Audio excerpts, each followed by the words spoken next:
Tafsir Al-Azhar Quran Surat Al-Ma'idah ayat ke-6 bagian ketiga.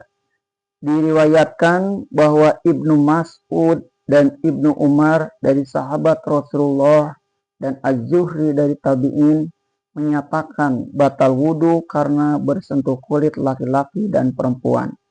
Begitu pula pendapat Syafi'i. Tetapi ada riwayat bahwa Ali dan Ibnu Abbas dari sahabat dan Tawus dan Atha bin Tabi'in berpendapat tidak batal kalau hanya bersentuh kulit saja. Inilah mazhab Imam Hanafi dan mazhab Ahlul Bait, yang setengahnya lagi menyatakan hanya batal wudhu kalau persentuhan itu dengan syahwat. Golongan ini menyatakan sehingga menyentuh kulit laki-laki yang manis atau amrod pun bisa membatalkan wudhu kalau timbul syahwat. Sebab memang ada juga orang laki-laki yang timbul syahwatnya melihat anak laki-laki manis yang belum tumbuh kumisnya. Pangkal perlainan pendapat ialah pengertian sentuh, lamas, al-lamsu. Setengah mengatakan menurut arti yang asli, yaitu sentuh. Sebab itu jadi batal wudhu. Setengah mengambil arti majas atau sindiran, yaitu setubuh. Tetapi terdapat hadis-hadis yang sahih, terutama riwayat Aisyah, bahwa Aisyah pernah memegang kaki Nabi sedang beliau sholat, dan beliau sholat terus. Hadis istri beliau Ummu Salamah mengatakan pula, bahwa dia pernah berebut mengambil wudhu dalam satu timba dengan Rasulullah, sehingga singgung menyinggung dan sentuh menyentuh sampai selesai wudhu. Bahkan ada hadis menyatakan bahwa beliau pernah mencium istrinya sedang beliau berwudhu. Setelah itu beliau terus sholat. Untuk memperluas pengetahuan tentang ini, bacalah buku-buku fikih yang memberikan keterangan-keterangan yang luas. Dalam bahasa Indonesia ialah seumpama karangan Profesor Muhammad Hasbi Asyibiki dan Syekh Hasan dan lain-lain. Tidaklah Allah hendak membuat keberatan atas kamu, tetapi Dia menghendaki untuk membersihkan kamu.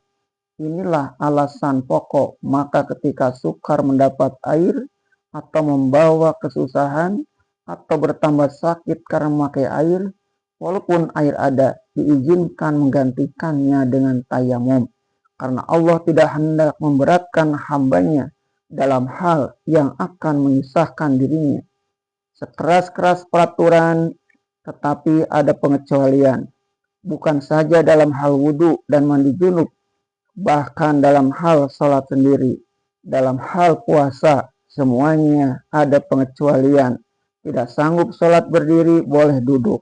Tidak sanggup duduk, boleh tidur. Dalam musafir, boleh mengqosor, menjamak. Dalam perang, boleh sholat 1 rakaat, sebagaimana telah dituntunkan di surah An-Nisa.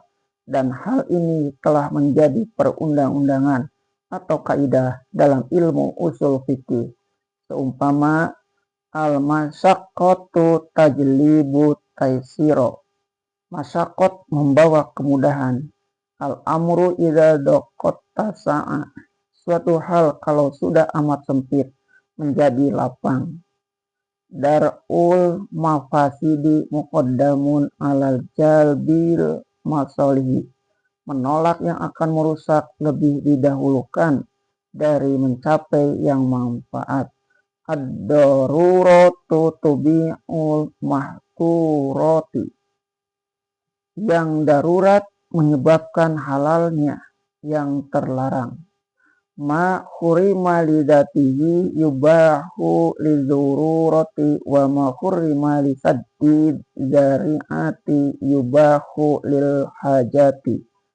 Hal yang diharamkan karena zatnya dibolehkan karena darurat, dan hal yang diharamkan karena menutup pintu bahaya dihalalkan kalau ada keperluan, dan sebagainya.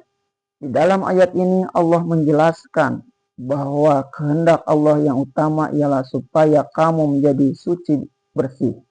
Yutahhirakum, membersihkan kamu. Disinilah sumber kata tentang toharoh yang telah menjadi pengajian pertama dalam seluruh kitab-kitab ilmu fikih dalam sekalian mazhab, sampai membicarakan air berpanjang lebar, air yang suci lagi menyucikan, air yang mustakmal, tentang air yang kurang dari 2 kulah ataupun lebih. Cuma kadang-kadang meskipun yang dimaksud oleh ulama-ulama itu adalah baik mengasah otak untuk ijtihad karena panjangnya pengkajian toharo itu. Ada orang yang mengkajinya sampai 3-4 tahun belum juga tamat. Padahal maksud agama bukan kesukaran, melainkan kemudahan. Diganti air dengan tanah dan seluruh bertayamum dan disuruh bertayamum karena sukarnya air. Ialah karena maksud Allah tidak hendak memberati, akan tetapi tujuan Allah tetap, yaitu agar hambanya tetap bersih dan suci. Kalau orang hanya berpikir sepintas lalu tentang dia akan bertanya-tanya dengan air, memang tercapai kebersihan, tetapi dengan tanah tidaklah tampak kebersihan itu. Tetapi kalau berpikir itu sudah lebih mendalam, teranglah bahwa mengganti dengan tanah sesudah air tidak ada atau tidak bisa dipakai adalah suatu pembersihan juga, yaitu pembersihan dan kesucian yang telah tumbuh dari dalam jiwa seseorang. Karena taatnya kepada Allah, Allah telah memerintahkan, sebab sholat hendaklah bersihkan diri dengan air wudhu atau mandi junub. Jangan sholat kalau belum bersih dan suci. Sekarang air tidak ada, namun perintah bersih suci itu dilaksanakan juga sebagaimana mestinya. Belum mau berdiri sholat menghadap Allah sebelum syaratnya dilengkapi, yaitu dilengkapi dengan apa yang ditunjukkan oleh Allah sendiri. Dan dia hendak menyempurnakan nikmatnya atau atas kamu. Maka dengan perintah berwudu lebih dahulu atau mandi bagi yang junub dan mengganti keduanya dengan tayamum pada waktu air tidak ada atau membawa susah, adalah semuanya itu untuk menyempurnakan nikmat Allah bagi hambanya.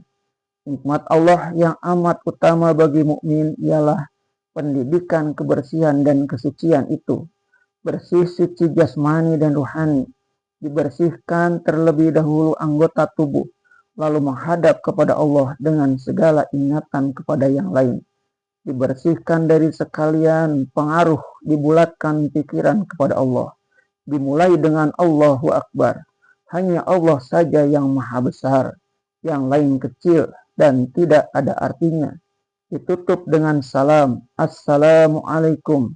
Dengan hati bersih membawa jiwa yang damai ke tengah-tengah masyarakat. Inilah nikmat yang dianugerahkan Allah yang tiada taranya bagi seorang muslim. Alangkah elok buah tempayang, sugi-sugi mengarang benih. Alangkah elok yang orang sholat, hati suci, mukanya bersih.